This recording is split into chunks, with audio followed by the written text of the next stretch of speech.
7 marsi, si një ditë simbolike kur nderohet puna dhe përkushtimi i pakursyer, shërben jo vetëm si kujtesë për ata që edukojnë, por edhe si vlerësim i atyre që edukuan breza.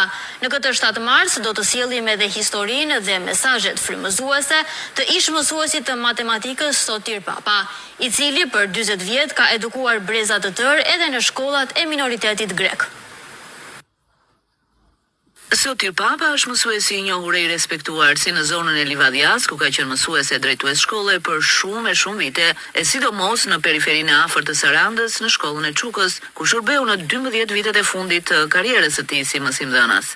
Ndjem shumë krenar kur kujtoj se kam qenë mbi 40 vjet mësues dhe kam shërbyer pothuajse në të gjitha shkollat e rrethit.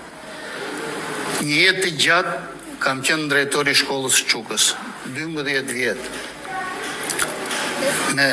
E mbaj mend me nostalgji atë vitin e parë kur u bëra drejtor për herë të katërt dhe e përjetova jo vetëm me gëzim, por edhe me kënaqësi dhe respekt edhe nga kolegët e mi të asaj kohe, edhe nga moshatarët e mi, po më shumë nga nxënësit e mi të shkollës Çukës. Unë kam dalë mësues në vitin 1966.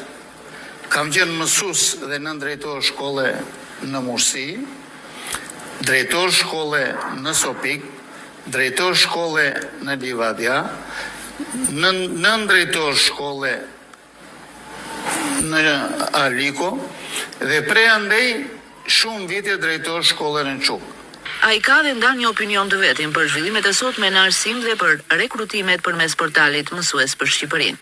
Se nga ana burokratike, portali Mësues për Shqipërinë zhvillon ose është i afishuar normalisht. Edhe ndikon edhe në përzgjedhjen e mësuesve, por e keqja më e madhe është sepse nuk ka mësues çfarë të përzgjedhë.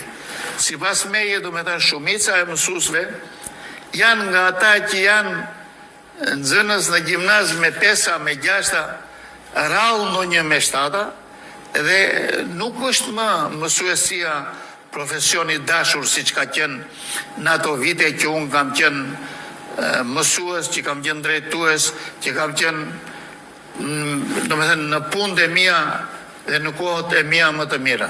Sotir Papa në 7 mars e gjen në moshën 75 vjeçare, por me shëndet të mirë dhe me energji për të vazhduar të jap në fushën e arsimit me mësimdhënie të pandalshëm, por edhe me këshillën e tij të kërkuar. Ai është i vetmi mësues i vlerësuar me titullin mjeshtër i madh në Sarandë.